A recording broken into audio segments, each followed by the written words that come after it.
I'm going to plant an orchard for us. So we can sit outside and watch birds build their nests. That's nice. We can put hammocks between the trees and sleep outside in summer. Alice, don't do this to yourself. And then when we're hungry, all we have to do is reach up and pick something. Alice, he's dead. He's not coming back. I thought everything was going to be all right. I wanted that so much. It will be okay again, I promise. No, it won't. I wish I was in there with him. You can't say things like that. It's true. What is there left for me now?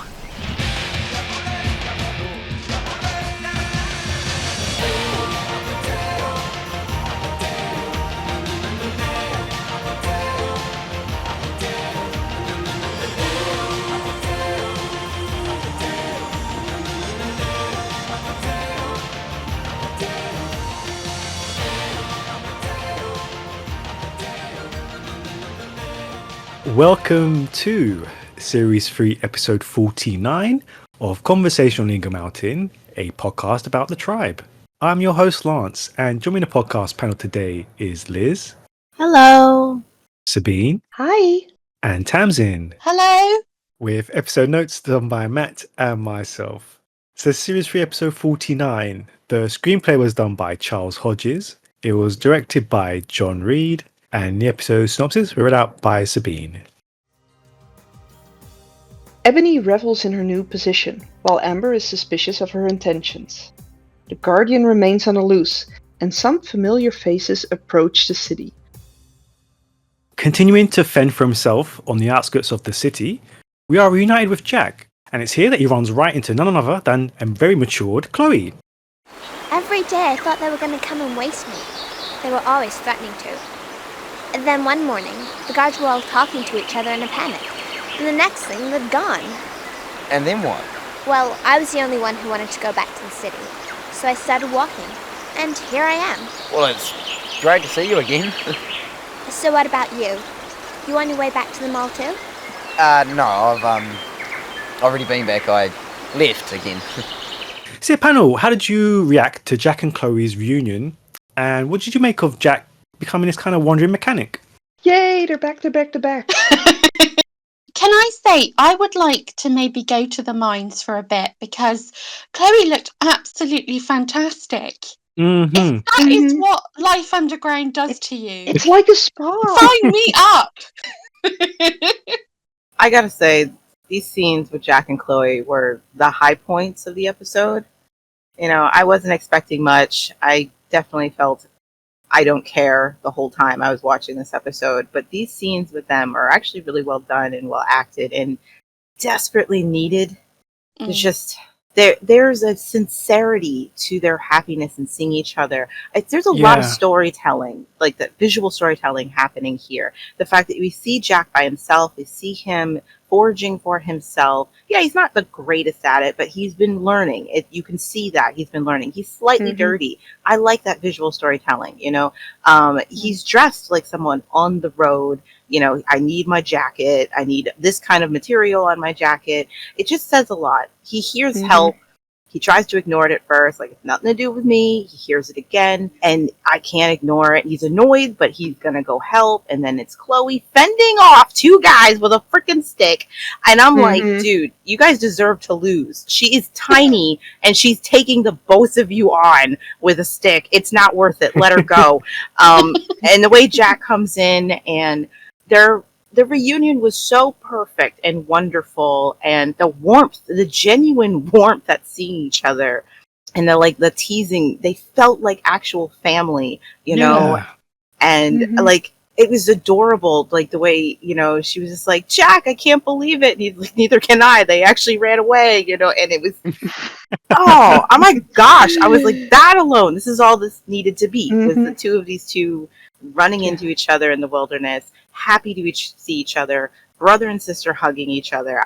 This could have been the whole episode. I would have been happy. I didn't need any of the other crap happening. These two are everything we always want the mall rats to be. Yes. Which they normally fail at.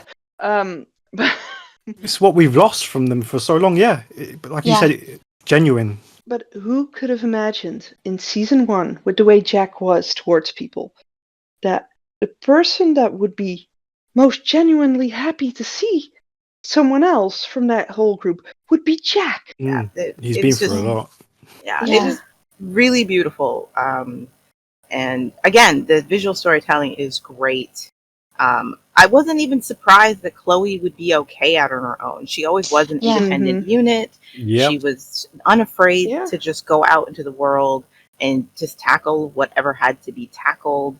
But yet she's still happy to see one of her family members, and he's happy to see her. And it just exuded a sort of joy that the show hasn't given me in a really long time.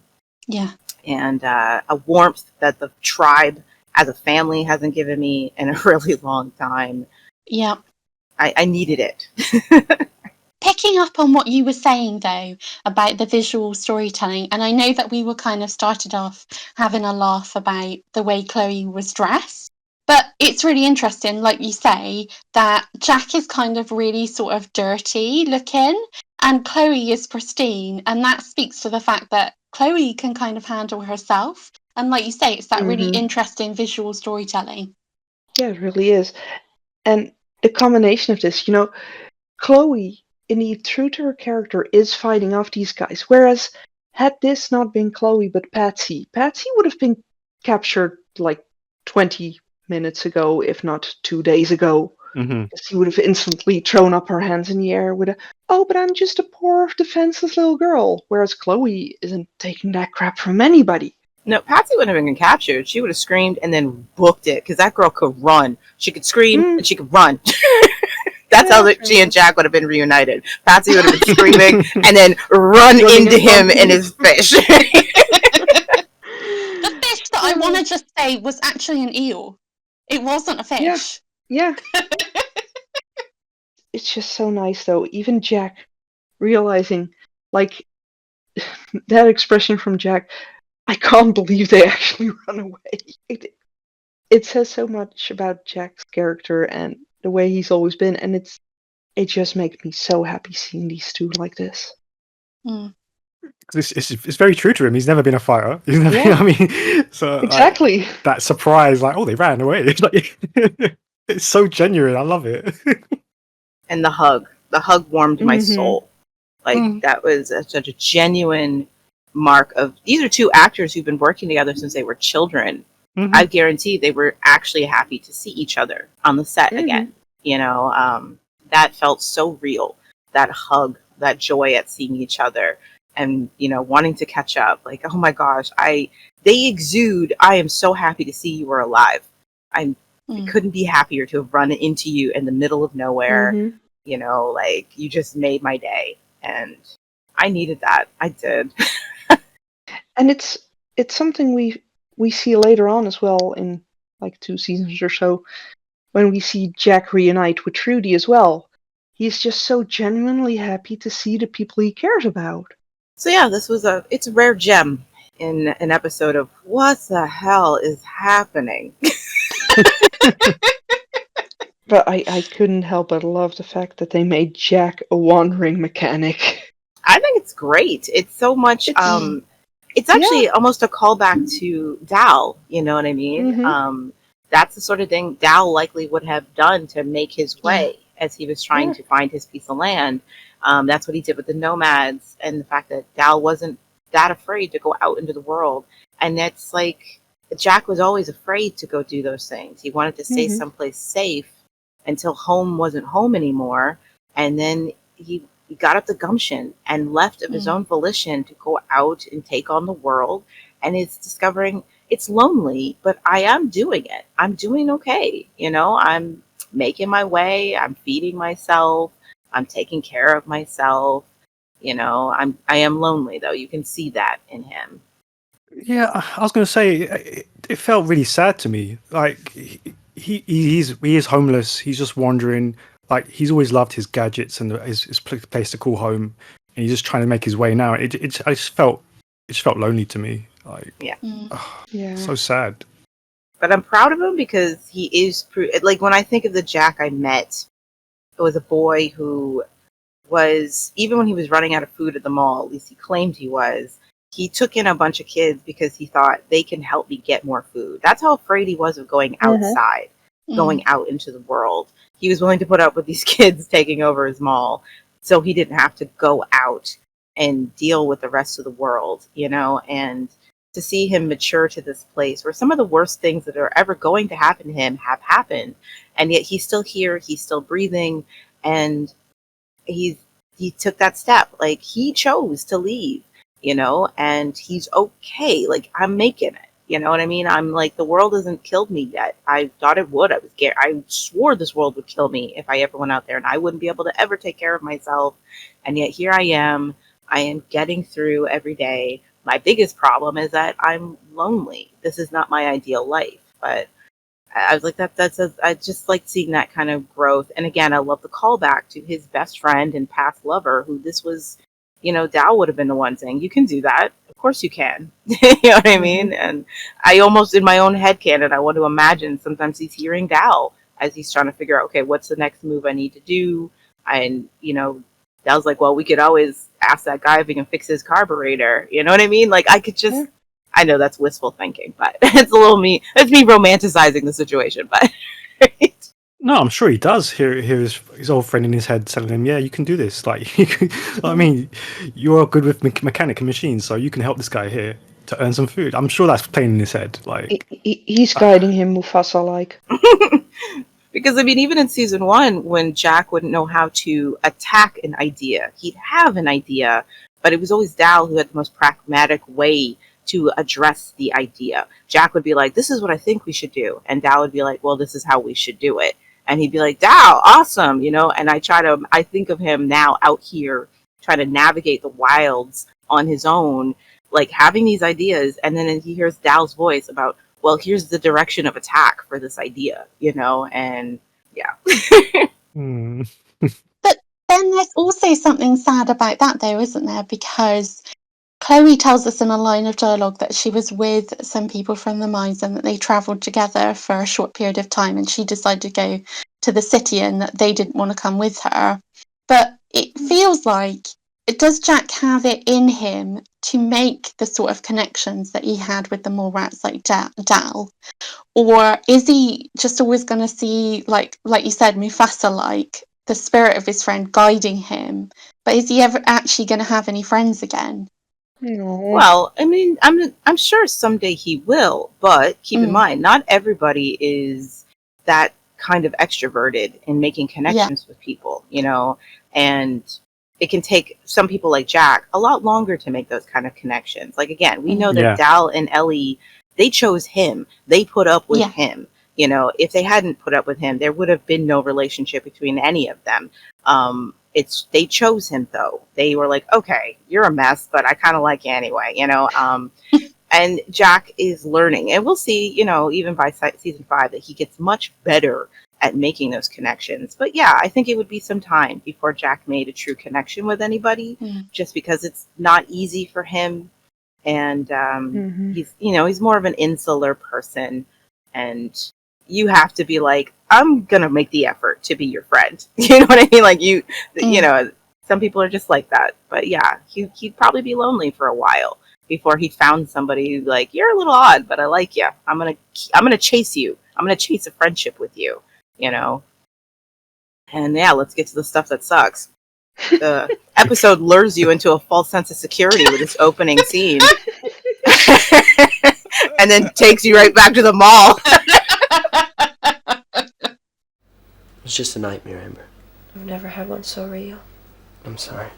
It's all my fault. What? Well, I should have handed over the Guardian right at the beginning. Then you'd never have to go through all this. No, Bray, you did the right thing. It's a principle it was worth sticking up for.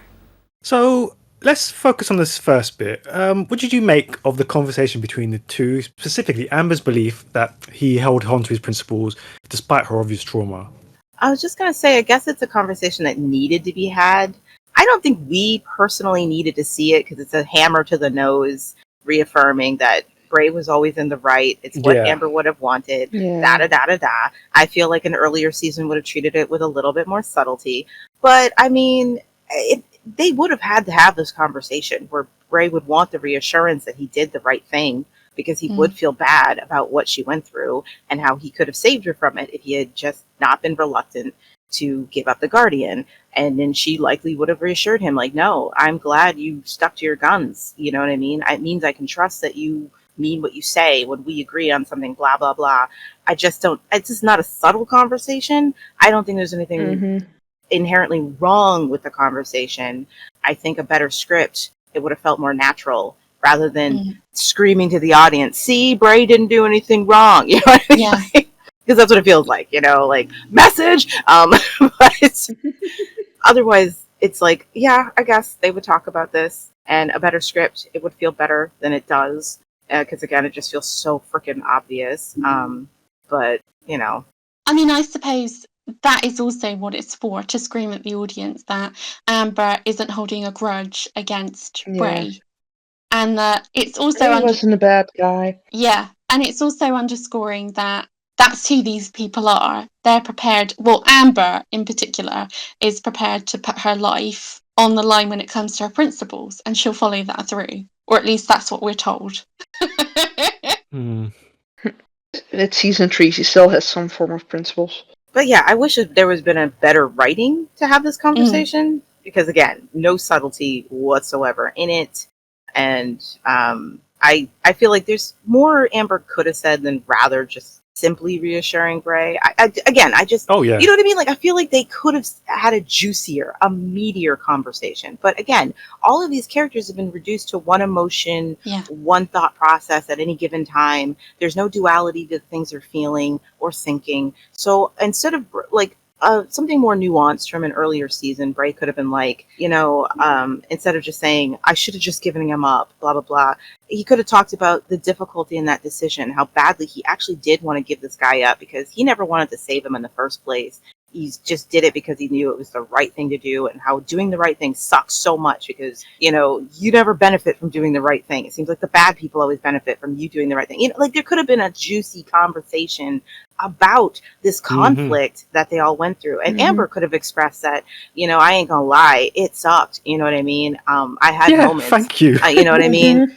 Where it would have definitely been easier if you just given that guy up. I wouldn't want to relive that 2 weeks that I spent in that room with Trudy, you know, all this fear and the fact that I wondered if you guys were going to save us, if you'd be able, but we don't get that. So instead it's just confirmation for the audience that Bray was right and Amber's cool with it. And, you know, they're good people. And it's like, that's it. That's all they are. They're avatars now, you know, they're not people. Yeah. It could have been so deep. Really, honestly, could have been. It could have created some nice conflict between the two. I mean, I said this before, I think last time when they were first reunited, but it would have been amazing. Instead of this, it's one note, end of the chapter. It's just like, And you're right, you could have had multiple different conflicts going on because Amber could have, you know, experienced what it was like for your partner to follow what he thought your wishes were. Then you realise that, hey, in this situation, my principles don't mean anything, and I just wanted to get out of that situation. So then the conflict is not just with him, but also with herself. Yeah. Because she was tested and she failed. Or either of them could have brought up the fact that Trudy was dragged into this, and their principles stopped her from getting home to her daughter, you know. And exactly. Yeah. That too, an ounce of guilt from either of them. Like, I would have loved to hear Amber say, I'm glad you stuck to your principles, but I feel bad that Trudy got dragged into it at the same time because she was, you know, once again held captive and had to relive the trauma that I know she went through and was away from her child, all because you and I wanted to do the right thing, you know, like, but there isn't any of that because this is just a sticker for the audience not to be mad at Bray for the choices he made. And everything is simplified. That's it. Like the only person who even mentions Trudy in all this is Bray saying to Amber that, you know, you really think I was right for sticking to this principle after all you and Trudy have been through. I don't think he was even thinking about Trudy in that. But that's the obligatory mention. At this point, I'm surprised he even remembers he was there. So yeah, it's just a shame because it's like we know that Beth and Dwayne have great chemistry, can have deep conversations and play them off really well, but they're just not allowed to perform anything deeper than the surface message Yeah. that's there. That's it. And so again, I'm like, this is not inherently wrong they're having this conversation, but it's poorly written and doesn't matter in the great scheme of things. It's just reassuring us that they're cool, even though she just woke up from a horrific nightmare because there was a moment she thought she was going to die. Yep. But she's not going to discuss that. She's not going to discuss how horrifying that was. She's just going to, no, babe, it's totally cool. I'm so glad you did what you did. Yeah, you can't tell Bray how traumatized you are. I mean, he might think you're crazy. And it's like, it's not like he couldn't handle that, you know? Yeah, that could have been that's the a great... thing. They could have had a great bonding moment of talking about how traumatizing this was for the two of them and how hard it was to stick to their guns and how they almost hated sticking to their guns because it sucks to do the right thing. Yeah. Just so many amazing conversations. Like she could have been like, "Oh, the trauma I've been through," and he could have been like, "I almost died because I thought I was going to lose you." Like, my God, they could have had such a fantastic conversation and bond together because of it. But yes. No. And let's be honest, that is one of the things that has always been the strength of their characters. Like both, like you've all said about their conversations, about the fact that they take things to another level and have these philosophical conversations about life and death, and you know. But no, we're not doing that anymore. We're not doing it anymore. That's it. Yeah, I would have loved to hear that conversation of just like, do you ever think of just quitting? Like, do we have to do this, Amber? You know, do we, because trying to be in charge and take care of everything in this responsibility, because it's not like they didn't have those conversations back in season 1, you know, where they actually questioned, why are we doing this? Bray literally came out and asked her, why are you doing this, Amber? You know what I mean? And she had to grapple with the question, why am I in this looted shopping mall helping a bunch of kids who are the worst people on the planet when I could just go off into the country with my best friend and live a peaceful life? And she had to grapple with that and find an answer and find a way to explain what she was holding on to. You know what I mean? And yet here they are when they're older and they don't have those conversations. No. So where's the sound effect for missed opportunity? I mean, and yeah, that leads us directly on to the other bit of this scene. So, panel, why is Amber, of all people, having nightmares about the Guardian? Okay, so is it because Ned is dead and can't hurt her anymore, but the Guardian's still out there? Nope, I don't think that's why it is. Okay. I have a theory. And it's lazy storytelling. It would make more sense. Even if Ned's dead, it would make way more sense if that's who she was dreaming about. The trauma of being in her room, safely getting ready for a party after making a big decision to stay with the father of her child and abandon the egos, but feeling good about that choice and feeling pretty. And all of a sudden she's attacked in her own home and she wakes up in this dark room tied up to Judy and it's Ned's face leering over them.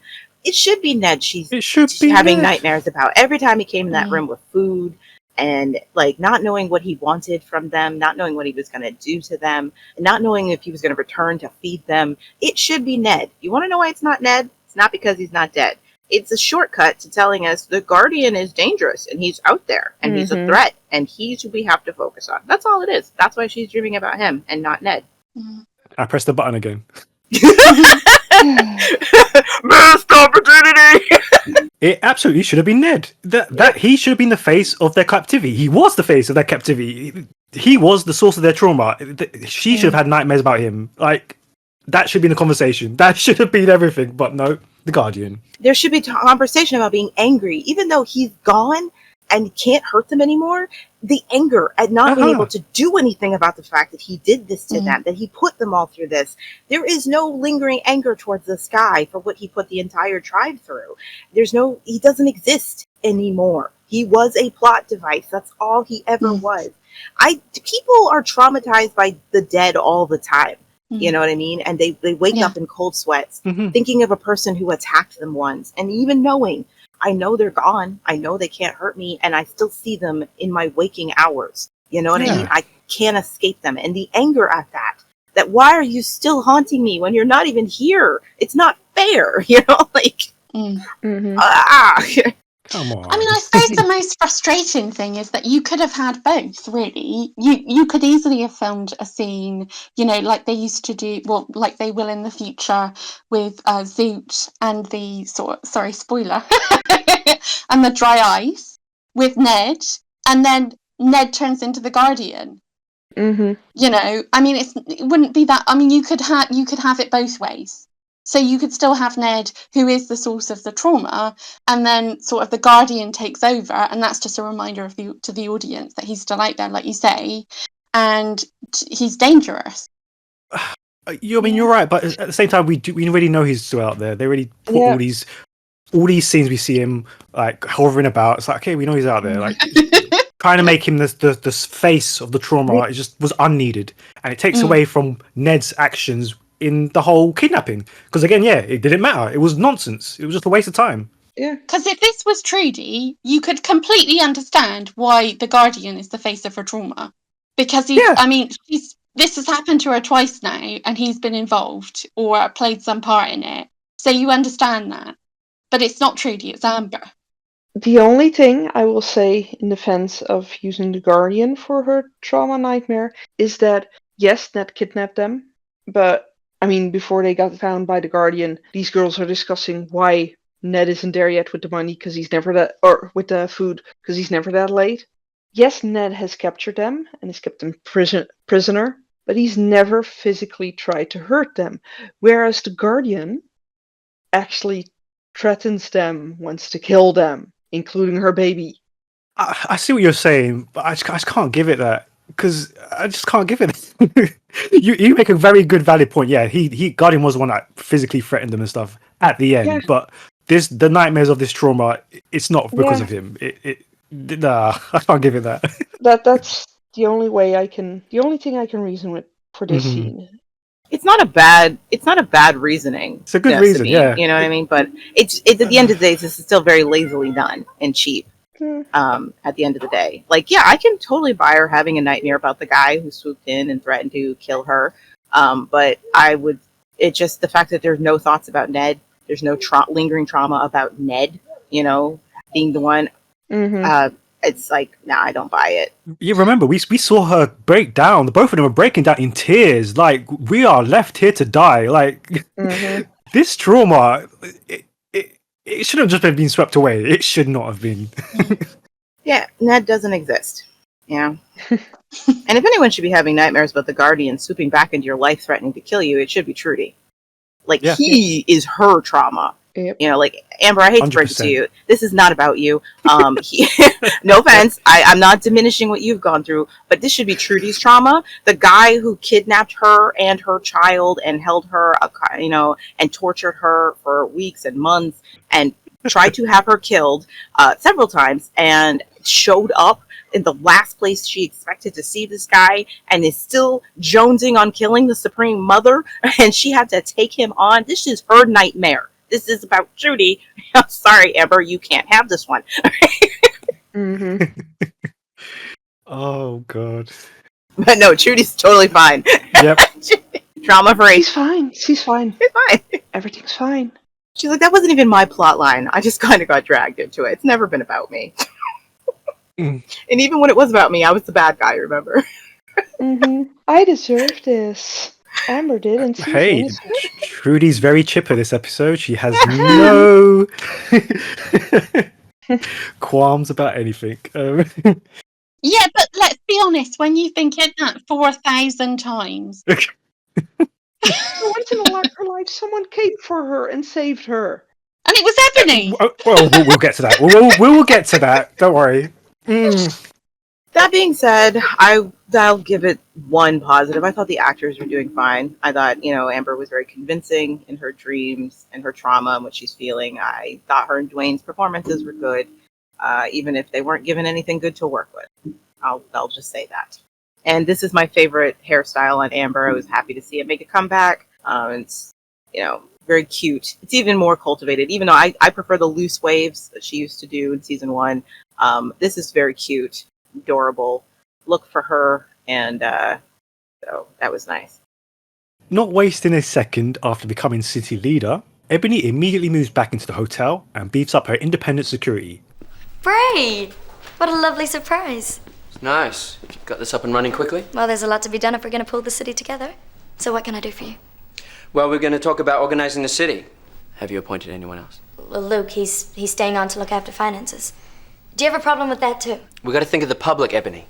How many people out there are going to trust him in that position? But he's trying so hard to put his past behind him. No, it's too much power too soon. I'll keep an eye on him, see how things go. Sure. But I was thinking of you for Chief Justice. That way you can keep an eye on everything. Meanwhile, she secretly meets with Moz. So yeah, what do you make of Ebony throughout this whole episode? The queen is back. Mm.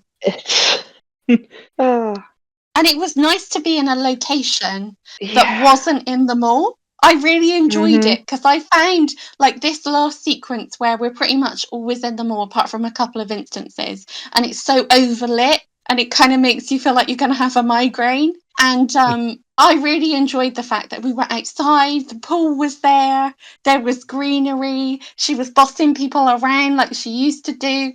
It felt great. It was a little bit of season 1.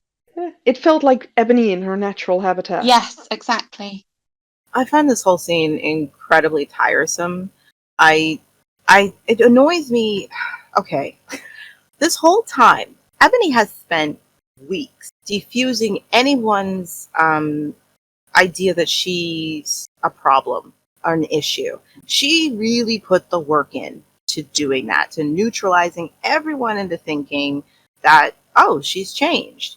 That took a lot of patience, dedication, and effort from Ebony, but she did it. She was really playing a long game. I don't know why, as soon as she's won her long game, that she immediately starts sending up red flag firecrackers to anybody who could notice. I hate the fact that that scene between Tai-San and Lex, all of a sudden Tai-San is concerned about Ebony being in charge. Like, wait, what changed between today and yesterday?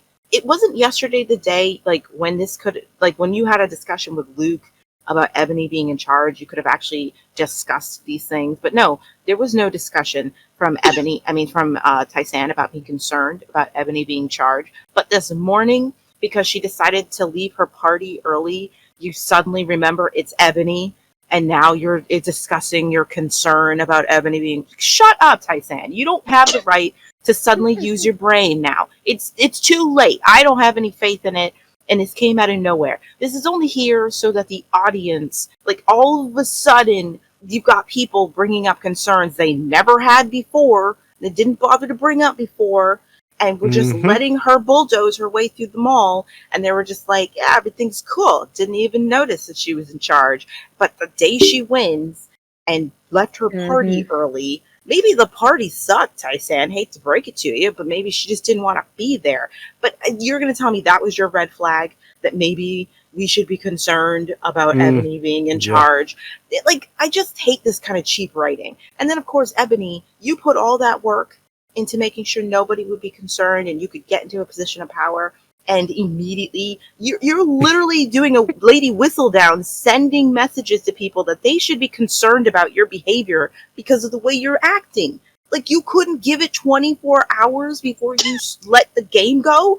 I hate this so much. I hate it so much that she couldn't let the game play out a little longer, knowing that it's going to be tepid for the next few days. She could have kept playing this game the whole time. You know what I mean? Like, this could have been an Age of Ultron kind of takeover where nobody notices that she's manipulating everybody. But no, she just stops trying as soon as she finally got her crown. Like, ugh. You know, but that's because we need to think that Amber would have seen through this immediately if she was there and called her out on it. And then it's like, I hate this kind of writing because Amber being suspicious is fine. I love that Amber was suspicious. Why? Because Amber wasn't there while Ebony was playing her game. Yeah. You know what I mean? So it makes sense that she didn't have the wool pulled over her eyes because she didn't get to see the wool in action. Okay. I'm fine with that. This would have been so much cooler if Amber came back with her suspicions immediately, and even Ebony was able to not give Amber anything to work with. And Amber's just sitting here with her suspicions, but Ebony is not giving her any red flags. And Bray's like, see, I told you. And Amber's like, yeah, you're right. I can't find anything. I just have that awful feeling in my stomach. But instead, Amber comes back. Ebony immediately starts acting up. And it's like, oh, Amber was right all along. And these guys are idiots for falling for it. And it's like, no, they weren't idiots for falling for it. Ebony did a really good job. And now, poof, it's like it never happened. And this is tiresome. At this point, yeah, because if you Ebony could just blow up the whole city with wildfire and I wouldn't care. I'm done. I'm so done.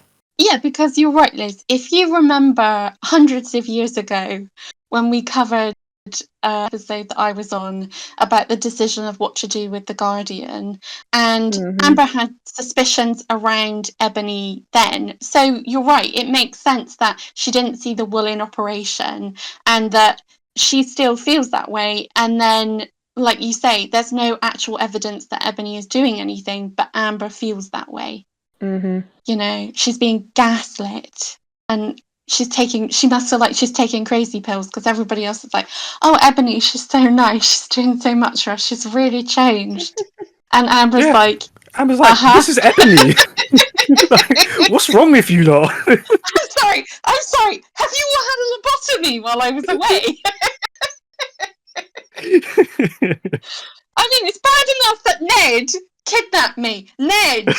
And then I come back and Ebony's in charge of everything and you're all just f***ing with it. What on earth has happened? I also don't like it because it is, once again, now, at least in season 2, when the Mallrats were like, we should be the ones calling the shot. Again, it was wrong that they felt they should be the ones calling the shot. You could say they earned that way of thinking. They were the ones who went looking for the answers for the virus. They were the ones who put themselves in danger, like seeking those clues, finding answers. They were the ones who trekked to Eagle Mountain. They were the ones who got blown up in an observatory. They were the ones who lost people. They were the ones who found that antidote. They were the ones who chose to give it out. So them deciding at that point, we should be able to call the shots, even if it was wrong, you at least understood where they got the idea that it should be us calling the shots. Because we frickin' earned it and we did all the work and we're saving your lives. The least you could do is listen to us. There is no reason these guys should be in charge of anything right now. None of them have given me a good argument for why they should be in charge outside of Ebony or Moz. And I hate the way the conversation is just, it's a given that Bray should be in charge. He should be city leader, or at least just the Mallrats in general should be in charge. Their big reason for being upset with Ebony being charged is simply because it's not them. And I really hate this narrative that the Mallrats should be in charge. Because it's like, why? Why? What makes them any better than Ebony or Moz to be in charge of the city? Why? Because they're benevolent? They're still corrupt rulers. You know what I mean? They already proved that. So you having this constant reiteration that it should be them in charge just makes them seem like they're whiny brats who are just upset that somebody else is calling the shots, and that's their biggest problem. And this will continue for the next 2 seasons. There's no legit reason you should be in charge either. Nobody would have voted for you, so you wouldn't have been chosen by the people. You know, that's why Bray's not in the running, because he had to drop out because nobody would have voted for you. So what makes you think you deserve to be on the throne telling these people what to do if they wouldn't have chosen you for themselves? Well, I think you made a really interesting point a couple of episodes ago about how all of the background characters, bar Moz, have sort of de-evolved into non-playable characters. And I think that might have something to do with it, because apart from the Mallrats, who are the only characters really, and you have like Moz occasionally, and it just feels like there's just a bunch of extras standing around a lot of the time, and we've lost a lot of what we had. I mean, I'd say especially in season 2, where we had a lot of sort of guest characters, and it did feel like the world was much fuller than it does now. Now, you could say, well, a lot of them were killed by the Chosen. Okay, fine. So again, we missed out, like, let's press the button, missed opportunity. We never saw the fallout of that. It was never fully clear as to why Ned wanted the Guardian. Was he going to sell him? That was never clear. the motivations of the sort of extras that stand around are never clear. They just kind of go wherever anyone tells them to go, the mob. And it's just, I think that's the problem, is that there are no other voices. Even the voices within the actual mole rats themselves, they're all kind of starting to sound the same. Mm-hmm. I mean, I did like where Ebony opened the door after Bray had gone and Moz was standing there. And it was clear that they'd done all these backroom deals.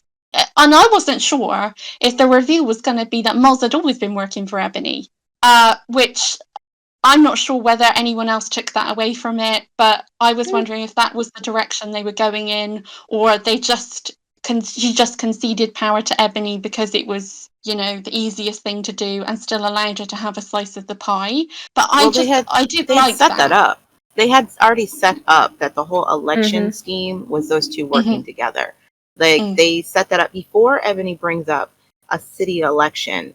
She sits down with Moz and they have a discussion, and then it comes up. So Moz was always in on the city election deal. Yeah. Like they were always going to work together regardless if it was Moz or Ebony who won. It was their plan it was their idea to decide on a city elector, you know, a city leader and all that stuff. And Moz was just playing the game.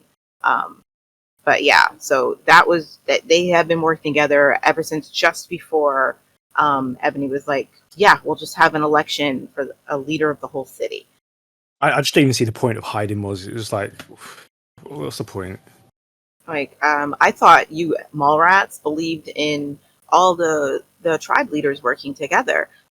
There's no reason to hide Moz if the whole point was we're supposed to at least put the tribe leaders on a council.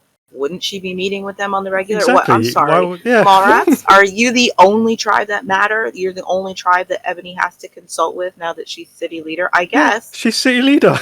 Of course she's going to speak to other tribes. Yeah, but there are no other tribes. Well, we only have Moz, and she's not even allowed to speak to Moz. Yep. You're not allowed to speak to anyone, Ebony, just us. That's it. That's the conversation she's having with Bray. That apparently the only people that the city leader is meant to answer to are the Mallrats. The Mallrats, yeah.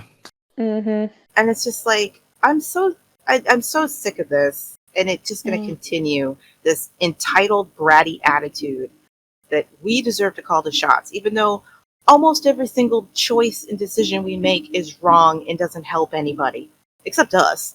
And even then, I mean, at least in season 2, when you guys made selfish decisions, you benefited from them. So at least like they had a point. But from season 3 on, you guys don't even benefit from your selfish decisions. Like, come on. The people you're supposed to protect don't get protected, not even in your own home. So, like, the audacity to tell anybody you ought to be in charge and behind the big voices. And Bray's just like, I get it, because they did at least have a conversation that she was going to be leader, but just in his stead. You know what I mean? So he had this idea that, well, I mean, I'm city leader. That's what Ebony and I discussed. And his annoyance is that she's making any decisions without him when he's supposed to be city leader. But like, nobody wanted you, Bray. Did you not understand what city leader meant? Because I have a feeling that if you had, let's by some miracle, people voted you to be city leader, you hadn't had to drop out. Okay, let's just say some miracle, and they were like, we want Mallrats to be in charge. We want that guy from the Mallrats. Would you appreciate someone coming to you and expecting you to only answer to their tribe? Yeah. Or did you think that being city leader means just chilling out at the mall and only being concerned with things that happen at the mall and not anybody else? And only talking to the other leaders when you need something done for your benefit? It was kind of hilarious, and the lack of self-awareness that any of these people have. You already failed at this, Bray. But that's because the only one capable of being a leader there is actually Ebony right now. I would like to press the missed opportunity button, please, if I can. Is that okay? Keep pressing it. I feel I feel like the missed opportunity here is something that all three of you have highlighted, which is the fact that in season 2, they were quite bad at leading, but that's because they've never done it before. And so, really, season 3 should be about learning, but not having any chance to implement it. So, having learnt from season 2, but not having the power to implement it because of, scheming or their own ineptitude. I mean, but like we say, they've all been flanderized. They've got one character trait each now, and that's it. And so there won't be any growth. There won't be any conversations about this is what we did then, and this is the mistakes we made, and this is what we're going to do now. And that will open up a bunch more mistakes, but whatever. And it feels like there's such a lack of growth of all the characters. And that was kind of like the hallmark of this series, growth. Series 1 had so much growth. Series 2 had some growth. And then we get here and everyone's just kind of stagnating. And I wonder if that's why the Jack and Cloe scene felt so good and so positive, was because we saw them out of their elements. We saw how they'd coped individually, and they came back with different attitudes. Mm-hmm. So we saw the growth in their characters. Yeah. I kind of wonder, as a writer, just as a storyteller, what is the point of any of this? I don't know how you're supposed to convince your watchers or your readers, basically your audience, that the Mallrats are in the right when, even in this season, we've watched them make nothing but terrible choices. You guys won the chosen war. Mm. And from day one, you've done nothing but make terrible decisions that nobody else agreed with. But from the writer's perspective, I think that they always go in thinking that the Mallrats are right and that everybody else is wrong. And there's no logic to the way that the Mallrats actually behave ever. The idea is just everything that the Mallrats say is right and correct, and everything else is just wrong. And the Mallrats are the only ones with the vision. But I think what the writers aren't giving us, like you say, is reasons why they're correct, reasons why their vision is so much better than everybody else's. I always compare it to, again, season 1, just the greatest. Mm-hmm. When the Mallrats want to go to the tribal gathering to acknowledge we're a tribe, we want a chance to have our voice heard, we want to be in the ring, and maybe then we'll have a chance to play a part in what's happening in the city. We actually got to watch those kids implement their ideas within their own mall. We saw the trial and error as they were trying to work things out, but they were mostly positive, the sort of things they were trying to achieve within their own home. We saw them struggling and learning and having to think their way out of a problem and find solutions to work together. So when they have that sense of, we need to go to this meeting and talk to these people and try to get them to see things our way, you are rooting for them. You're worried for them and you're rooting for them because we've been shown as an audience that they do have a valid point of view. And their ideas could work on a larger scale if you could get everyone willing to get on board. And then they decided to subvert your expectations by having those good ideas shot down. Like Amber at that tribal leader meeting makes good points, but nobody listens to her. It's just a realistic take.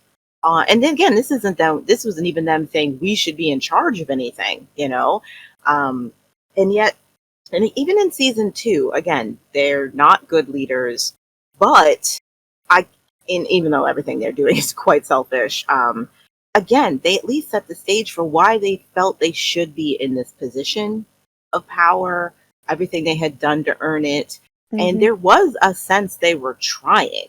They're selfish, idiot kids, but they were trying. They did have some good ideas, not to mention they were a better family back in season 2 and did seem to care about each other, even if it was a cluster in that mall and they didn't deserve to be in charge of anybody.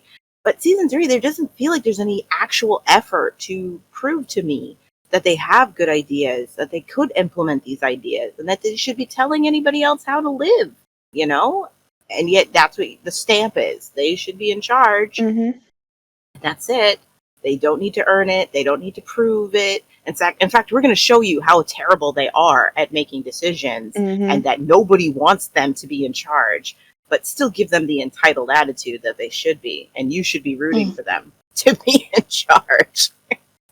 Like, Maz is so villainized. She keeps coming up in conversation. Like, in this episode alone, I think it said like 3 times, people who are doubting Ebony. And then someone goes, well, I mean, she's better than Maz. And I'm like, from what I've seen, I don't know if that's true. I really don't. Yeah. No, I think you are giving her a lot of traits that the show hasn't actually shown me that that's who she is. She would be a terrible leader. You know what I mean? It's just, she's a great scapegoat for you guys, you know, and I'm done. I'm so done. I don't care what happens to these guys anymore. I don't think the writers care. The lack of effort is felt. So Pride is cold towards May and carries on in his role as deputy to Lex despite Amber and Trudy's return in order to keep his distance from May. Hey, it's a nice day. Let's go ahead and cheer you up. It's okay. I don't need cheering up. All right, I'm a wee bit stressed. It's been a bit of a rough time lately. I know. You're probably having a delayed reaction to it. Yeah, I expect so. Sorry I'm not much fun. So, why don't we try and make the stress go away? Look, what I think I need right now is just a bit of space. Please. So, panel, I mean, to me, it's pretty obvious that his sudden distance from May is because Amber is back on the scene. Like, what are your thoughts on Pride during all this? And obviously, May letting Amber know that she's with Pride. Pride is a self-righteous prig. That's what he is. Yes. Yep. He got on Bray's case for every choice he made when Amber was taken. And he keeps throwing it in his face that he did a runaround. He left for a few days. He almost got himself killed. How would you feel about that? You know what I mean? Like, he wants her to know the guy you love, the one you chose over me, he couldn't handle the pressure and he ran away. He wants to be so much better than Bray. But I'm going to tell you something. Pride, in many ways, you are better than Bray. But I'll tell you something Bray has never done that you are willing to do. And this is what Amber likes in a man. Bray has never slept with a woman he don't love, okay? You don't just give it up to any girl who throws her panties at him. And trust me, the temptations are there, okay? The guy doesn't get a break. All right, he's wading through panties, all right? That's Bray's life. And he's swatting them away all the time. Amber likes that in a man, okay, Pride? You don't want Amber to know that this is what you did, that you're sleeping with someone you don't even care about because you're lonely and you're horny and she's easy, okay? You don't want her to know that about you. And that you have the nerve to be like, what do you think is going to happen? Like, what do you think? Amber's going to come back and have a change of heart because she found out Bray had a mental breakdown over her kidnapping?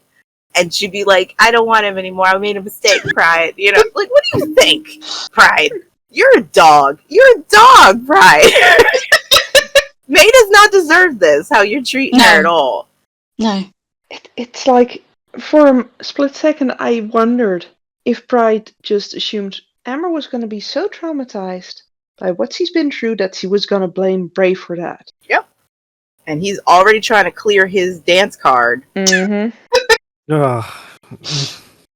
couldn't take a single strawberry? Did you see that fruit platter this girl gave you? You couldn't take any of that and be like, oh, just show. Like, you don't even have to be romantically interested in someone to show that kind of appreciation. That'd be awful to her, though. Yeah. Like, oh, thanks for making me breakfast. I gotta go, but yeah. She's like, you could take something, and he's like, I'm not hungry. Like, Pride, you're a dick. You're a dick. Okay. Like, that was uncalled for. You're not just a simp. Like, you're just a dick. That's what you are. And May, run. You deserve better than this, May. That is a breakfast in bed, okay? And he did not deserve it. That's what Alice should have gotten, okay?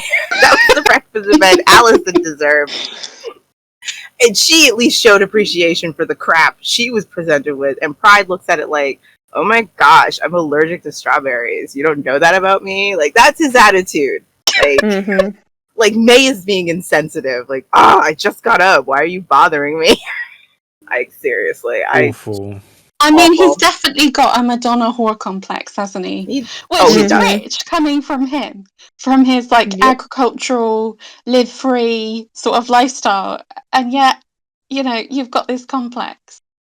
And I'd also say he's one of those air quotes nice guys that they warn you about on the internet. Yeah, but he just doesn't want Amber to know that No. not only has he gotten close to May, because one, it would make Amber feel better because she already felt guilty about being like, yeah, sorry for leading you on and everything, but I'm going back to my old guy. You should totally meet someone, Pride. Like, he does not want to give Amber any hope that he has met somebody. And he doesn't want her to know that he's using someone for sex. Because he's supposed to be better than that. You know what I mean? He's supposed to be better than Bray. And it's like, Bray's never used anyone for sex. And he could have so easily used so many people for sex. I mean, Celine is many right there. opportunities. She's screaming, I volunteer, just like Katniss Everdeen. I mean, Bray has literally been accosted and sexually assaulted. And still was like, no! I need an adult! Bad touch! You know? And Pride, you're so pathetic that no, you are totally willing to stoop that low to use someone for sexual gratification that you don't care about, and you don't want Amber to know that about you. Can I just say how awful it is to ruin a character in one season? Mm-hmm. Yes, well, that's been the whole thing, hasn't it? They're With good Pride, at how that. he's been ruined. Oh my god, this was a quick turnaround though. Like, wow. I mean, they're losing its speed now. They're like, come on. Because season 4 is just going to get worse. The thing is, I don't actually have a problem with Pride being introduced as this really cool, noble guy, and then finding out these flaws about him. The problem for me is that he no longer has any of the cool or noble traits that he started with. You know, like he should be able to be both. He should be able, like, he can be both. He can still be noble and have these really cool traits and be such a thoughtful person and still have these weaknesses Still be as human. a human. Yeah. Right. Yeah. But no, he's just a different person than he was introduced as. He's a completely different person. Completely, yeah. And let's be honest, if he was a season 1 character, he'd be multifaceted, as we've all said. But because he isn't, like, he's getting the thin end of the wedge, I'd also say he's embarrassed by May. It's not just the fact that he's succumbed to, like, the pleasures of the flesh, but also who he did that with. Mm-hmm. Yep. It's not just anyone, it's May. Yeah. It's how Alice first was when she slept with Ned. It's like, oh, what have I done? Like, yeah. Yeah. Sorry, I'm just suddenly remembering Amber's first response to ever seeing May. Is this her? Is this Danny? Ew, no. That's just May. Poor May. Poor May. Doesn't deserve this. You know what? I never thought I could say that something with Alice and Ned was done better, because Alice at least had a good excuse for why she ended up in this moment of weakness with Ned. Pride, you have no excuse except you're a tool. That's all. Like, Alice and Ned saved the day together on the day that everyone almost blew up. They were living on the high of that, and they were very, very drunk. She has an excuse for that fall. You have none, Pride. None.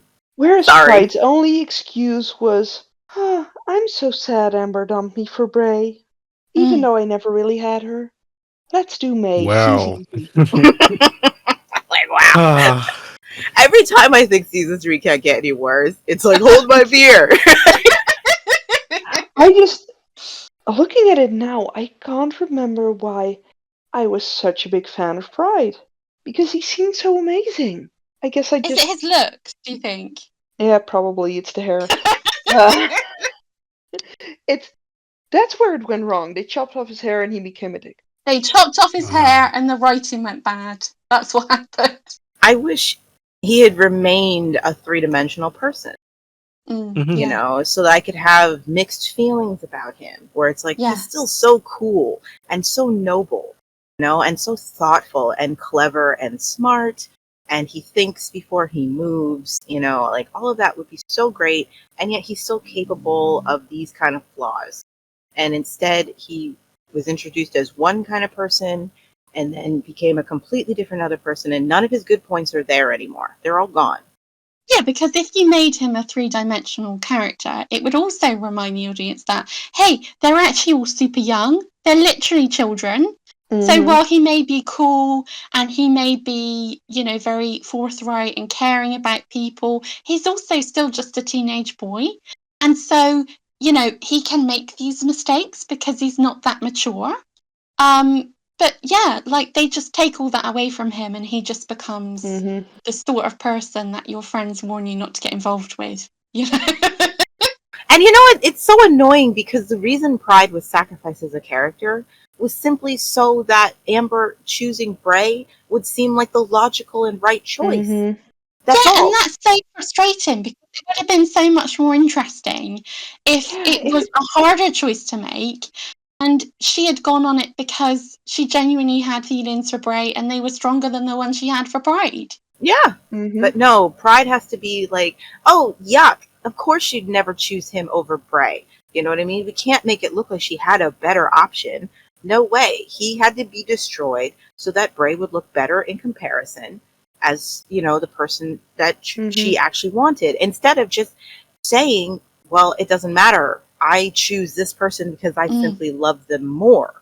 It's like when Amber decided not to go with Sasha. Sasha was not a bad choice for Amber, even if they could never compromise. She was the one who'd have to do all the compromising for them to have a relationship out in the world. He wasn't a terrible person. He was good to her. He cared about her. And she chose the less appealing option. They didn't have to make the mall better and destroy Sasha so that it would justify Amber choosing to stay at the mall. At that point, Bray was still a complete douchebag. You know what I mean? And she still chose the mall over Sasha because that's what happens with people. Sometimes what our hearts long for or what we feel like we need to do doesn't have to be completely logical, and it made it far more interesting choice that she made. And she even regrets it. She's angry for a while that she chose the mall over Sasha, There was a repercussion to it. And I'm just like, you ruined a whole character just so Bray and Amber would look better? But that was not necessary. It's worse than that because they've continued with it. They didn't need to continue with it. It's like they've just kept going with it, and maybe they could have stopped. It's like why are you still continuing? They're going to keep going with it when Jake turns up. Let's be honest. Pride gets sacrificed twice, doesn't he? He gets sacrificed once for Bray, and then he gets sacrificed for Jay. Yeah. And I don't understand why that's necessary. Like, okay, Lex was one of the worst people on the planet in season 1, but that didn't mean he couldn't have moments that made you wish better for him or understand what was appealing about him. He even had noble moments while still being the worst person on the planet because people are more than one thing. Yeah. So there was no reason Pride couldn't remain a noble, great guy who also is willing to sleep with someone that he doesn't love because the nookie is just that good. You know what I mean? He could still be those two people. And Amber could still look at Prey and Pride and see that Pride probably had better attributes, but she don't love him. That's why she chose Prey. That is who she loves. They are more compatible. Pride does not have to be a ruin of a person to justify Amber's choice. Yeah. It's just, I would have loved it if he remained being Mr. Top Dog and the audience was just like, Amber, you were dumb. And Amber's like, look, the heart wants what the heart wants. You know what I mean? I don't love him. I don't care how great he is on paper. I don't love him, Yeah. But just really highlight the strength of Bray and Amber's relationship. Right. It would have actually made their love much more stronger because even though there is clearly a better option, she don't love that option. She don't want it.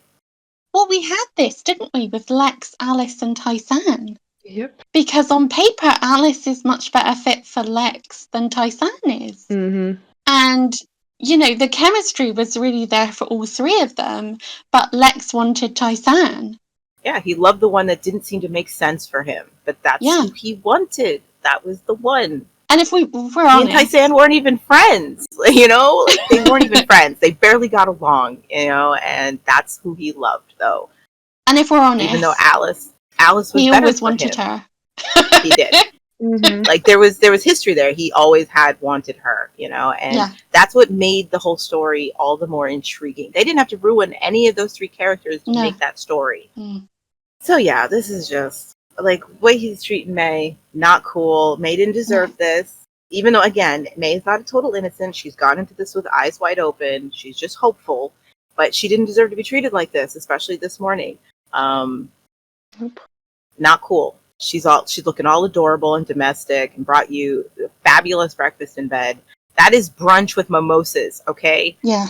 And she brought that to you. It's like not even Ryan tops that. Right, and Ryan did a lot. Well, okay, never mind. I can't say that Mm-hmm. Ryan can't top that. He totally did. But it's just she didn't deserve this. And seeing the way Yeah. he's talking to her and deflecting from her and distancing himself from her, like he barely knows her. He is giving her a look like, I don't even know why you came to my room. Mm. Where she probably left your room to go make breakfast, and you have the nerve to talk to her like she has no right to be there. Yeah. Mm-hmm. It's very sad. And it speaks as well. I mean, I know I've said this before, but it speaks to May's lack of self-worth Yeah. Mm-hmm. that she lets him treat her like that. Because, I mean, we spoke about Lex and Tai-San. Tai-San would not have let herself be treated like that. Amber wouldn't let herself be treated like that. You know, Celine certainly wouldn't, unless it was But- Bray. But Trudy and May wouldn't. Yeah, exactly. Yeah. I don't even know if Trudy would let herself be treated that way. I By suppose a it guy depends. coming into the room and treating her that way the morning after. She would have walked out. Trudy's the one who will abandon you in the bed. Are you kidding me? Trudy's the one who's like, oh, mulligan. I'm calling a mulligan. I'm leaving. I'm not even waking you up. I'm out. But and the thing is, May is aware that this is why Pride is treating her that. Why do you think she lets Amber know about them? Mm. She's trying to cut it off at the pass. She knows Mhm. what's on his mind, that he's hoping for another chance. So she's trying to suffocate that chance in its grave so that he can't have it by letting Amber know, hey, what's up, girl? So glad you're back. Oh, by the way, did you hear the news? You know what I mean? And, just making sure that she's trying to cut off his avenue to get him. Like, okay, if he can't have Amber, he'll come back to me. So that's even worse. She knows. She's not clueless. It's like, oh, zoo not chick. It's in the way of my plans. And I always think that's sad when a girl does that. Or a guy. Like, instead of recognizing this person isn't for you, instead they try to get rid of the competition so that they win by default. And I'm like, you're worth so much more than that. If you're not someone's first choice, don't be their choice at all. Just get out. Find someone who chooses you first. You deserve that. But it's interesting though, because I didn't remember how much of their relationship was awful. I thought when all that stuff in season 4 happens, I was like, no, but they were really together. And why is he so cool on her now? But watching it again, I'm like, why did you not see this? Yeah, I just remember Pride as, yeah, he was with May for a bit, but he wasn't that into her, but he went back for her anyways. That's what I remembered. But I never remembered him being like this. No, I guess I didn't want to remember him being like this because, that doesn't match with the romanticized image I have of Pride. Yeah, and I also think it brings up a really interesting point, which is how much we've sort of Mandela affected a lot of this show.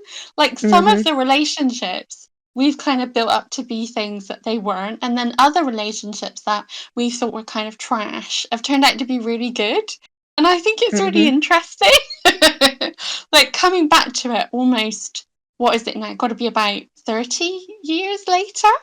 And it's like a completely different show sometimes. And I find it fascinating. What about you guys? It is, and I continuously wonder which part is just, it was always like that and I just blocked parts out. Or I forgot about parts because 20 years of role playing with certain characters. Yeah. And you remember what you want to remember. Yeah. Yeah, there's just so many different aspects of that. I mean, in my mind, if I think about Pride, and the moment Pride got ruined, my mind goes to a later season. Yeah. You know, the moment the moment the technology enters the playground, basically. But if I think about Pride, and the good moments with Pride, I think about how caring he was towards Trudy when he took her to Amber, or how he was with Brady. Okay, keep your thoughts on Pride because we still got more to go through. So Ebony tasks both Lex and Pride with finding the Guardian, and they return to where Amber and Trudy were held, only to find Casey running a true crime experience for a group of punters. Can you imagine what it was like? Trapped in here all that time? Yeah, terrible. You think this is just some way to make yourself rich, you little creep? Get out! Hey! I ever catch you doing this again, I'll waste you, got that? Jeez, Meg, what was that all about? Hey, she could have died here. So? She's not your woman, she's Bray's. Was that the problem? So, panel, let's talk about the overreaction that Pride had to Casey. Was Lex right that this was because it was Amber? Yes. Yes. Hey, though, I did really like the acting that we got from Nick before he lost it with Casey, which I thought was a complete overreaction. But when he was first in the room, he was like staring at the room and looking around, and you could tell that he was picturing what it must have been like for Amber when she was trapped in there, and how awful it must have been, and how he must have felt. And I was going to say, I actually thought it was a really nice piece of acting from Nick. It was just completely silent and him just looking around, and I really liked it. The other bit of it, I did not like. I think it would have had more poignancy if I'd actually seen Pride putting more effort into trying to find Amber, if I'd actually seen him suffering from the idea of, what is happening to her? Where is she being kept? Is she okay? Is she safe? Is she scared? Is she cold? Is she hungry? But no, Pride always had just more of a token concern for Amber. Like, they had to remind us that he and Bray are the only ones who cared about Amber. But it's not like he was actually trying that hard to find her. You suspected Ned from the jump and did nothing about it. All you had to do was follow that guy once and you would have found her. You put no effort into finding her. You were not tormented thinking about what she was going through. So this outburst and attack on Casey is, okay, get the cameras off of him. He's becoming a main character. He can't have this. Like, this is not justified. You didn't give him the kind of energy. This is an outburst I'd expect from Bray. The one who was tormented at thinking about where his baby mama was and what he should do to try and get her back, and went on a frickin' bender and nearly died. This is the kind of outburst Bray deserves to have at seeing the place she was and seeing people profit off of that trauma. Pride didn't earn this at all. No. So he looks foolish. It's just too much as well. It's too extreme. The only thing I think about this is, as you said, if he had followed Ned, who he suspected, for me, it's like, I keep thinking, is he taking out his own guilt of not having followed Ned out on Casey right now? Sabine, that would have been a great conversation for them to have right here. That would have humanized Pride. In a moment where he flips out, and Lex is like, dude, what the frick? And then accuses him. You're only flipping out because it's Amber and you want her. And then Pride could admit, yes, it's Amber, but it's also the fact that she went through this and I could have done something to stop it. And I didn't. I sat on my butt, even though I had my suspicions. It was Ned the whole time. I thought it was Ned, and I never followed the guy. I could have stopped this from happening to her. Yeah. But no. And that would have been a nice character beat as well. It would have joined Pride, and it would have shown like the depth of that is growing between Pride and Lex, for instance. And also, Pride could have let slip, I was too busy with May. And then he's gone and told Lex that he's been sleeping with May, which, Lex is like a leaky sieve. You don't want to tell him anything. It will get round them all in 3 seconds flat. He'll just be having his coffee in the morning and just say, oh, by the way, did you know that Pride is sleeping with May? Can I have some toast? It was a great chance to give Pride's behavior some depth. It doesn't mean that how he treated May would be any better, but if we knew that it's because he's dealing with guilt and this internal turmoil of the fact that he was pacified the whole time Amber was going through this, and then seeing the place that she went through this, it all comes out, and he's more mad at himself that would have at least given him some like depth of character and why he's acting the way he is, because he can't even look at himself in the mirror. He takes a lot of responsibility for it. Amber is the woman he loves, and not only did he not follow up on his suspicions to find her, but he satisfied himself in the bed of another person and maybe feels guilty about that, because it's like, I love this person, but I willingly slept with a person I don't care about. You know, like, you could have, again, it doesn't justify him, but it makes him real, you know? And instead, he just looks like an idiot attacking my KC for making a buck. And again, I don't like the way he's making the buck, you know what I mean? No. But him attacking Casey was not justified. I didn't even understand if it was more a disappointed thing. But if you're going to have him flip out, then let's have a conversation about why he's flipping out. Not just a sideline, comment from Lex that it's because you want Amber and you can't have her. And it's like, it's got to be deeper than that, Because the way Lex says it, it's almost like if Amber was Pride's woman, then he would have been justified in freaking out on KC this way. And it's like, no, he still wouldn't have been justified, because again, if Amber had been his woman, he didn't do enough to show he was flipping out about her, and worried about her and lead to this. So it comes out flat when there could have been so much more here that we could have discussed about what he's going through and what he's feeling, Can I just say, I know it's more scams from KC, but the fact that he's become a true crime grifter feels so apt for his character, because that is where KC would go. He would start a true crime podcast. I feel that in my bones seeing this. I don't like it. I do feel like they just don't know what to do with him at this point. It's like, okay, we've got a couple of episodes left. I don't know what to do with him. Okay, let's just more scams. Every single episode is a new scam. It's like, come on, like, give him something. You could say that for most of the characters in the season now.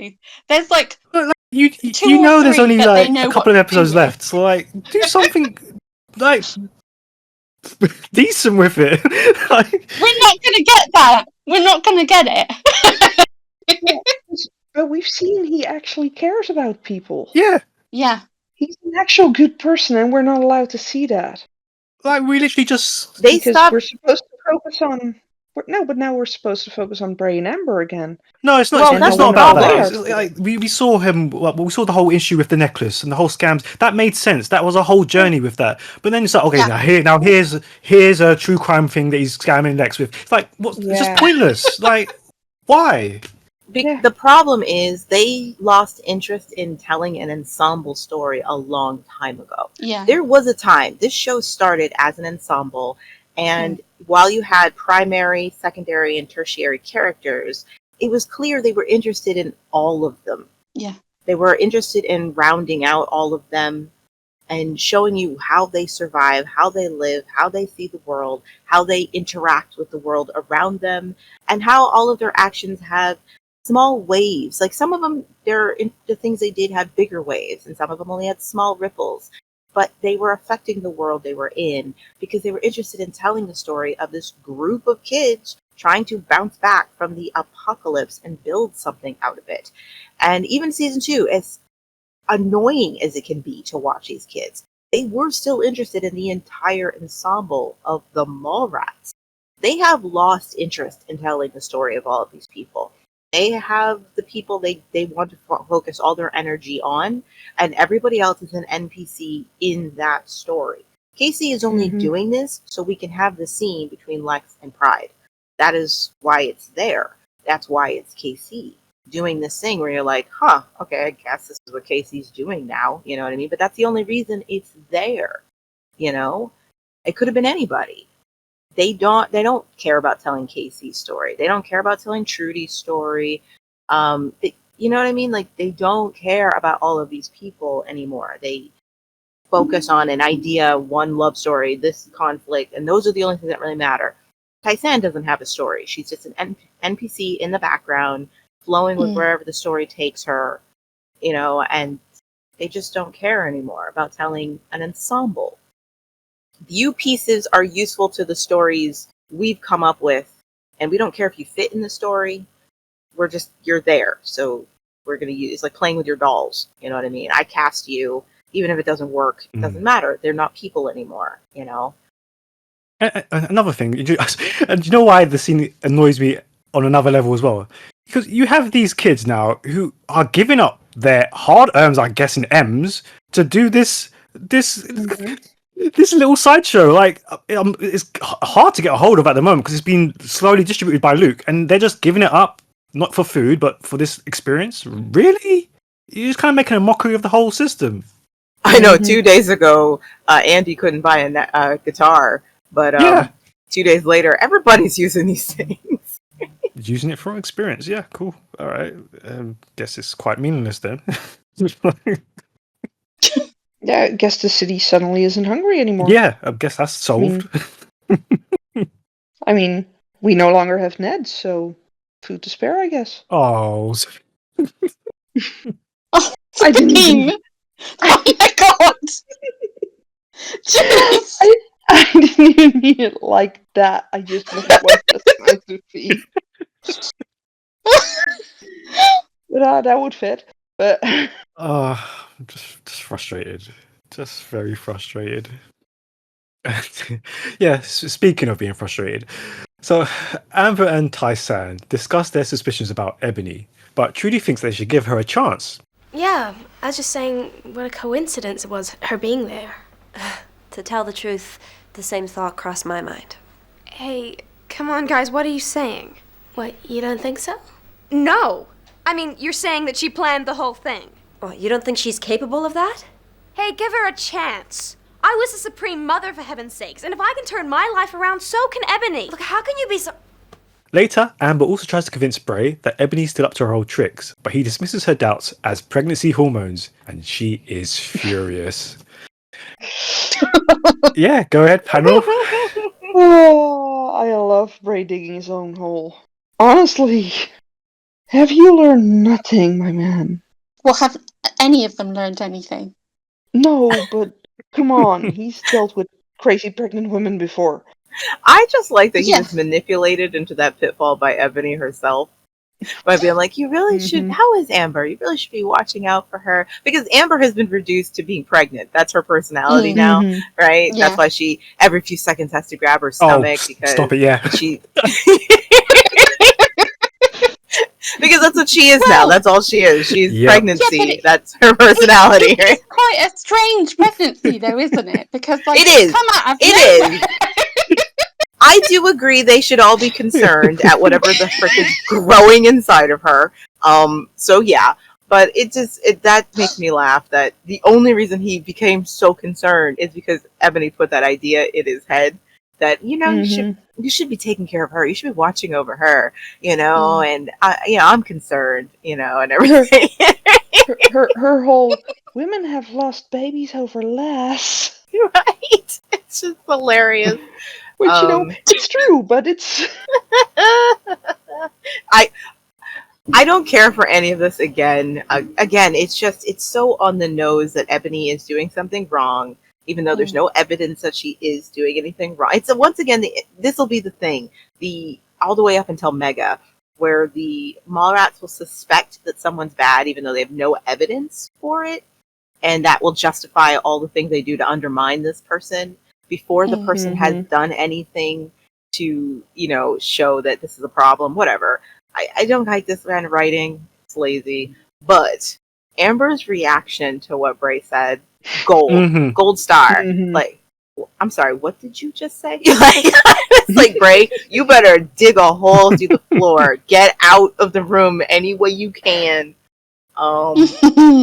Someone hand that girl a plastic knife. That was as bad as telling someone who's upset to calm down. Yeah. Worst thing you could ever say. There's this one thing you never ever do, and it's tell a pregnant woman that she's just being hormonal. Talk about minimizing someone's very valid concern. Because again, it makes sense for Amber to be suspicious. Because again, she wasn't around to see Ebony's change. Okay? She wasn't there to see Ebony lull everyone into a false sense of security. So she doesn't understand how everyone can be like, everything's cool. Like, really, Bray looks like a crazy person to her, justifiably so, because she has no idea what Ebony was up to while she was gone. It doesn't help that Tai-San suddenly decided to grow a brain and is suspicious, even though clearly didn't have any.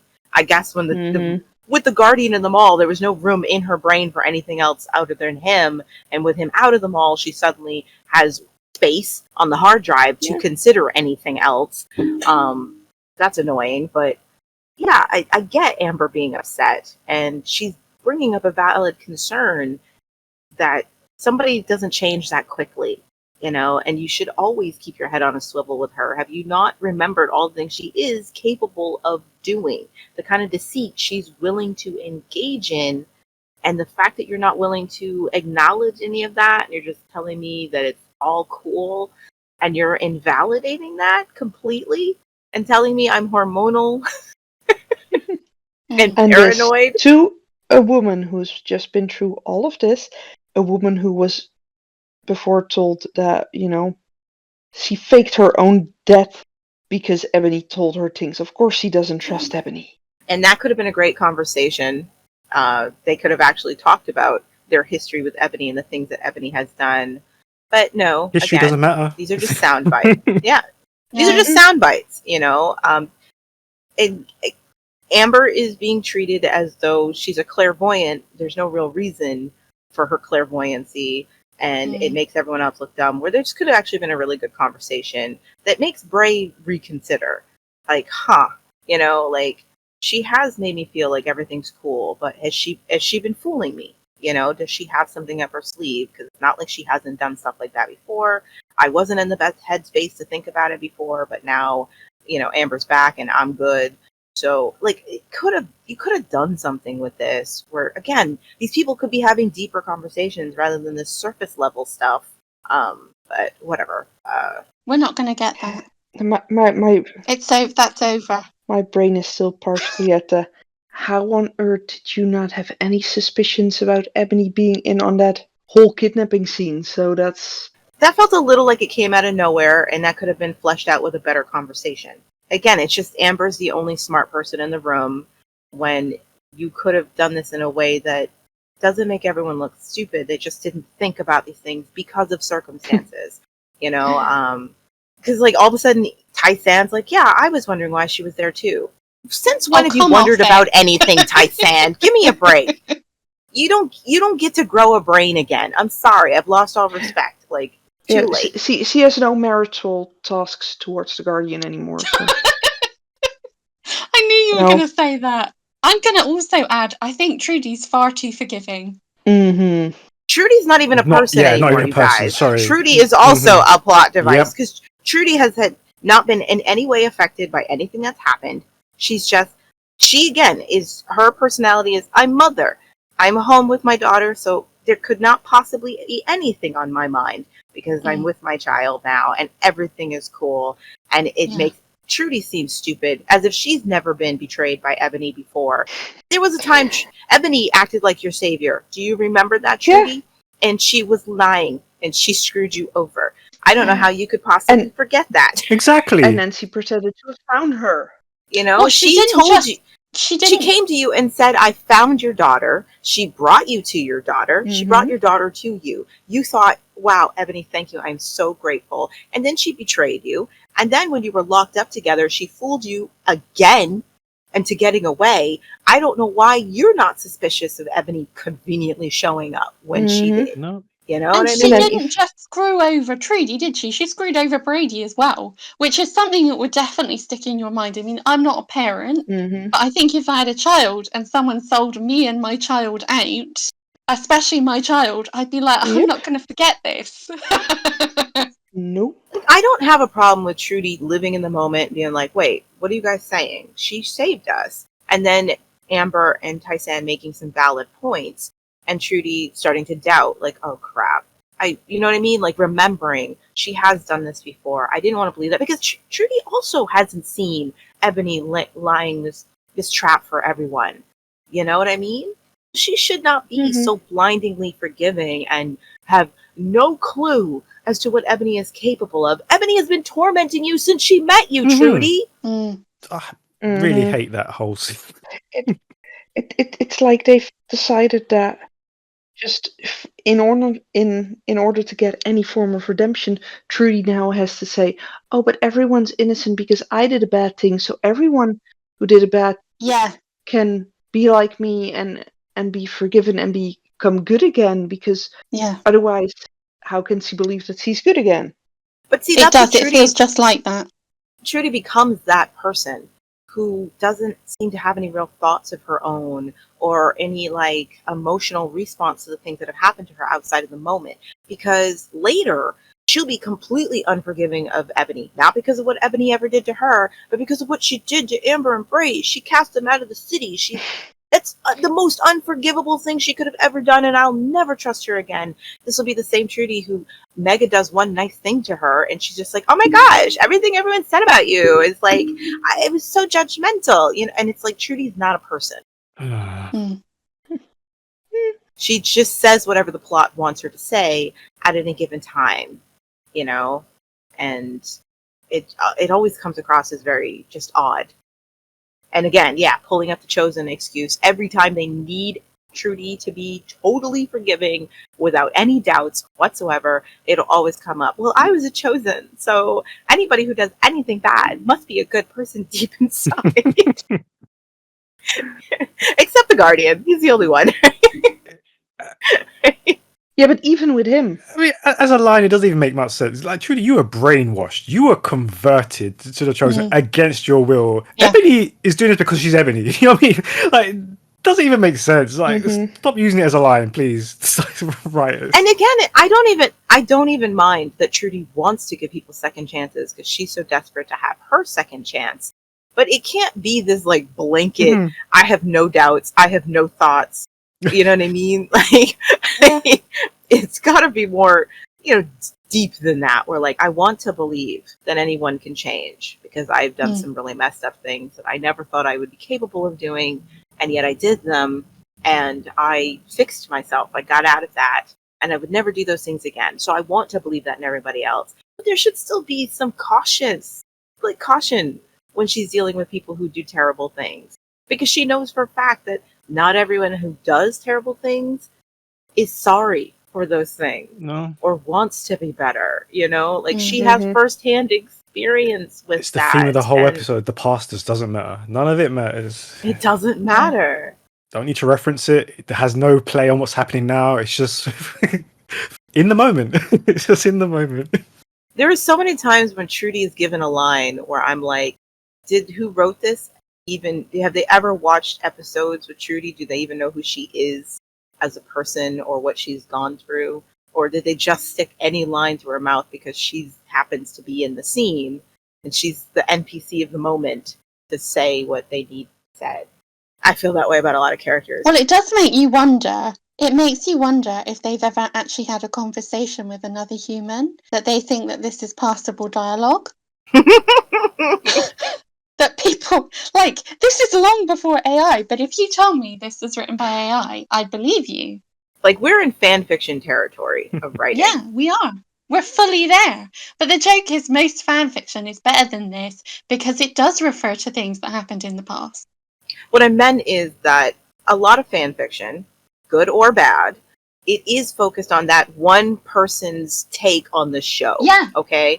And the way they saw things. And they may not take into account everything from the show. You can feel that. You can feel that in the fan fiction, that they have not considered all of the points of views of all of the characters or the way other audience members may have taken the same thing they watched.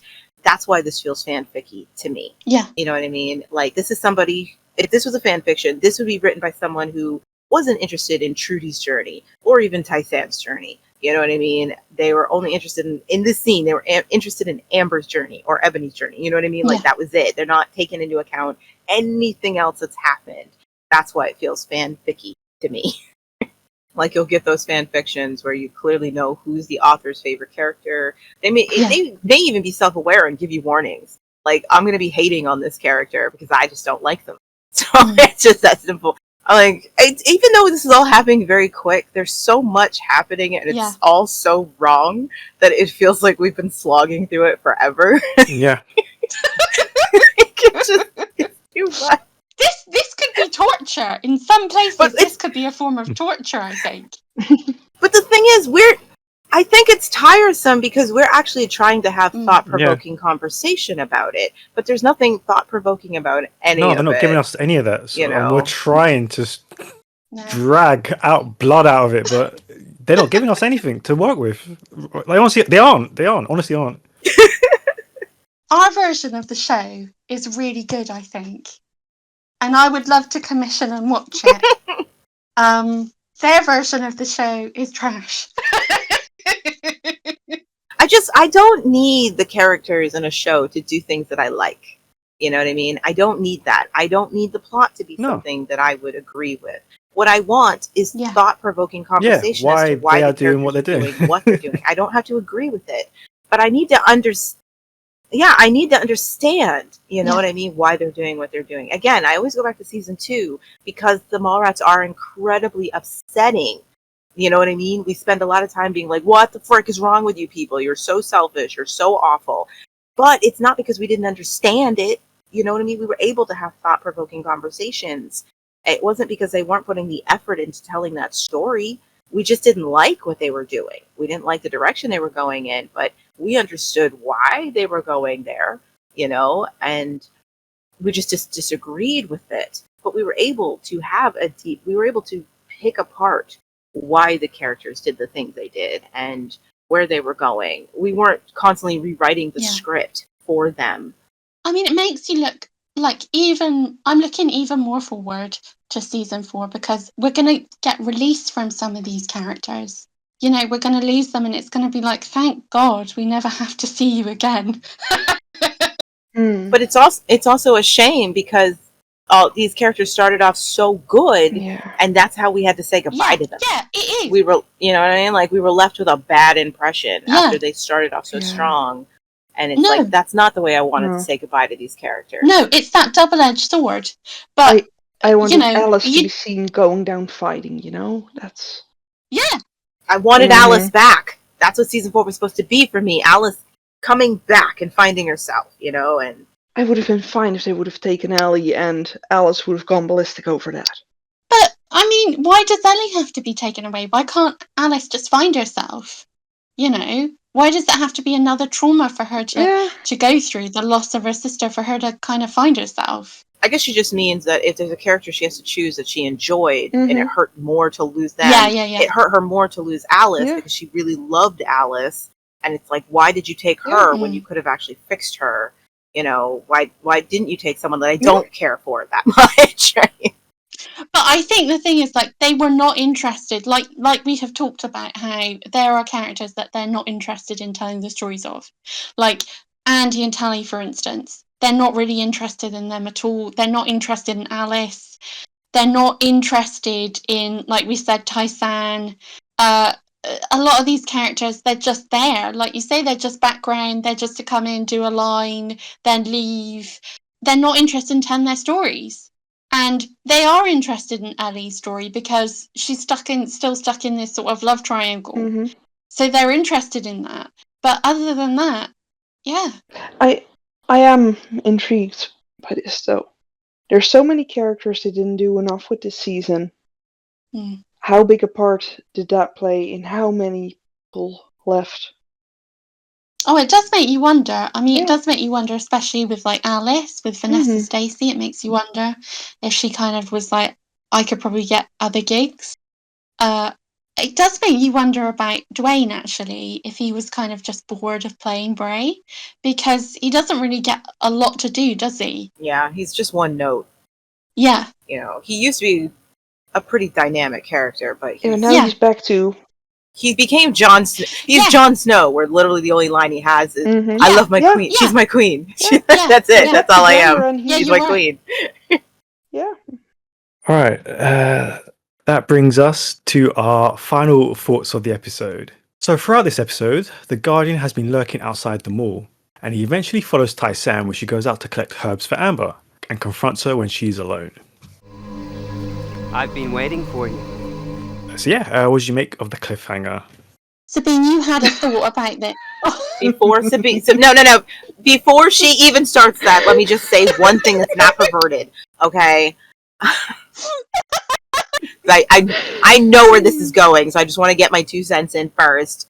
I think what they were attempting to do was the serial killer point of view, with the heavy breathing. They didn't land it, but that's what they were clearly trying to do. Okay, they were trying to do the very, that sorority house movie, like one of the first slashers. The heavy breathing. The serial killer is clearly in the house watching these girls. There was the first horror movie from a serial killer's point of view. That's what they were. That would be Halloween. No, the first one was actually from the 60s. It's a black and white one. Yeah, I can't recall the name, but that was the first one that actually showed things from the serial killer's point of view with the heavy breathing, and that's clearly what they were attempting. Execution-wise, okay, Sabine, it's yours. But I'm just saying that's what they were heading for. That's what they were trying to do. Were they though? Were they Yes. really? I mean, this guy is obsessed with Tai-San. But it wasn't just her that he was looking at. He does it with Lex. He does it with Pride.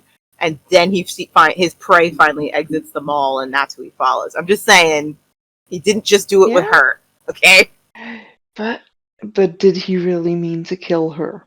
Did he just, the way yes, we see him breathing heavily at Lex and Pride as well, of course, but when he's watching Tai-San, it's just another level of creepy. It's more sexual predator kind of creepy towards when he's watching her. It's supposed to be. And I'm not saying that his intention was to kill anybody. I'm saying that's what they were aiming for with their camera work and the sound effects. to me, it just felt like he wanted to grab Tai-San and take her back to his lair. That's his wife out there, in his mind. I don't get the need for the sound effect. I honestly don't. Like, they could have just done the shaky camera, the watching. They've done that before, but what that added sound effect? Why? That sound effect just because your mind automatically goes there. I think goes to. I mean, it's not like he's running. He was just sitting there happily watching them from. Like, you know what I mean? Like, why the heavy breathing? Because subtlety doesn't exist, Lance. If it's not heavy breathing, it doesn't sound unhinged enough, right? Oh, okay. Only crazy people breathe like that, Lance. Nobody normal who's watching you with ill intent is gonna breathe like that. As you must right outside.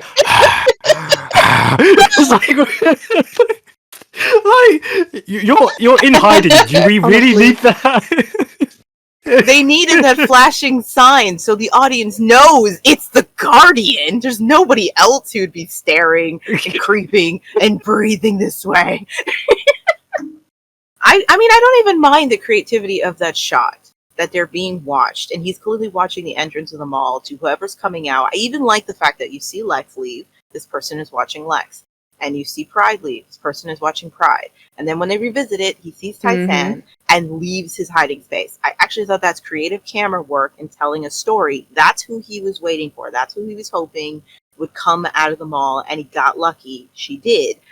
So, if you ignore the sound effects, it's actually very creepy and effective storytelling. That's what he's been waiting for all day. That's what he's been watching. Maybe he was even thinking of sneaking back into that mall. Whatever. The breathing, unnecessary.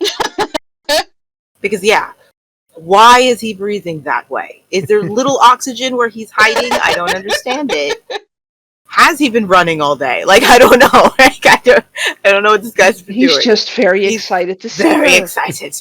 But yeah, the breathing is just shorthand for this is clearly an unhinged person watching. But it doesn't make sense that he is breathing this heavily and haggardly as he's watching. I think just the point of view with the camera would work. That would have been enough. That would have been effective. We all know why he is. Yeah. And I just think it's actually creepier. Just knowing somebody is watching the comings and goings of the mall. And then when the one person he was waiting for comes out, that's the camera follows that person. Like, that's actually quite disturbing. and well done. Just take the sound effects out, man. I do think it's funny how he's able to jump scare her. Oh, yeah. Where in the grass was he hiding that you didn't see him when you did a 360? How, Tai-San, Tai-San, girl, why would you take my love for you and hurt me like this? You know, I defended you when no one else did. I have adored you, and I don't understand why you've become this person that it hurts to love. Oh, you used to be so witty and interesting. I'm not gonna lie. I'm still Tai-San ride or die, even though she's reached this level of like ineptitude. I'm still there. I don't care. It feels like an abusive relationship at this point. Like, why do I keep coming back? You keep making promises and you don't keep any of them, and oh god. The idea behind the scene, I think, is actually good. You know, this is actually quite terrifying. You know, her being out here, someplace she's always felt safe, something she's always done. I was going to say, yeah. Nice to see her doing something for someone else in the mall. You know, even if I was Amber's like, I don't want your herbs, get out of here. But, you know, Tai-San's just desperate for anything else to do because that's her personality now.